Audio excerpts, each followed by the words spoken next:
മഞ്ജു മഹേഷ്, എന്തൊക്കെയുണ്ട് വിശേഷങ്ങൾ? പുതിയ സിനിമ വല്ലതും കണ്ടിരുന്നോ? ഇല്ല, ഇപ്പൊ ഇറങ്ങുന്ന മൂവീസ് ഒന്നും അത്ര കൊള്ളില്ല. നമ്മളൊരു നല്ല തമാശ കോമഡി ഷോ കണ്ടിട്ട് കുറെ നാള്.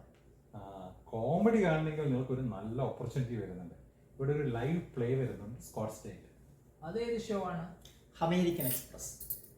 ഈ വരുന്ന സെപ്റ്റംബർ 13-ാം തീയതി സ്കോട്ട്സ്ഡെയിൽ പെർഫോമിംഗ് സെന്റർ ഓഫ് ആർട്സിലാണ് പ്രോഗ്രാം നടക്കുന്നത്. 6 മണിക്കാണ് ഈ പ്ലേ സ്റ്റാർട്ട് ചെയ്യുന്നത്. ഓ, ഇത് NRI ഗ്രൂപ്പ് നടത്തുന്ന പ്ലേ ആണ് അല്ലേ? ഇത് NRI ഗ്രൂപ്പ്. കഴിഞ്ഞ വർഷം നിങ്ങൾ കേട്ടോന്നറിയില്ല, ഒരു അമേരിക്കൻ ഡ്രീംസ് എന്ന് പറഞ്ഞിട്ട് ഒരു പ്രോഗ്രാം കൊണ്ടുവന്നിരുന്നു. വളരെ നല്ല പ്ലേ ആയിരുന്നു.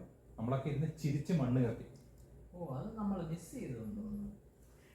ഇതില് ചാരിറ്റി വർക്ക് ഉണ്ടെന്ന് ഞാൻ കേട്ടു. ഇത് വെറും കോമഡി പ്ലേ അല്ല, അതിന്റെ കൂടെ തന്നെ ചാരിറ്റി കൂടിയുണ്ട്. അവർ actually they are doing fund raiser for multiple organisations including Arizona Indian nurses association. ഈ NRI ഗ്രൂപ്പിൽ ആരൊക്കെ ആണല്ലോ? ഈ പ്രോഗ്രാമിൽ പങ്കെടുക്കുന്ന എല്ലാവരും വർക്കിംഗ് പ്രൊഫഷണൽസ് ആണ്. Most of them are physicians. പിന്നെ നമ്മുടെ മലയാളി കമ്മ്യൂണിറ്റിയിൽ നിന്ന് രാജ്മേനോനും കൂടിയുണ്ട്. ഓ, അപ്പൊ നമുക്ക് ടിക്കറ്റ് എടുക്കാം അല്ലേ? So let's all go and watch American Express on September 13th, Friday, 6 p.m. at Scottsdale Center for the Performing Arts. Wait. One more thing. Dinner will be provided. all right.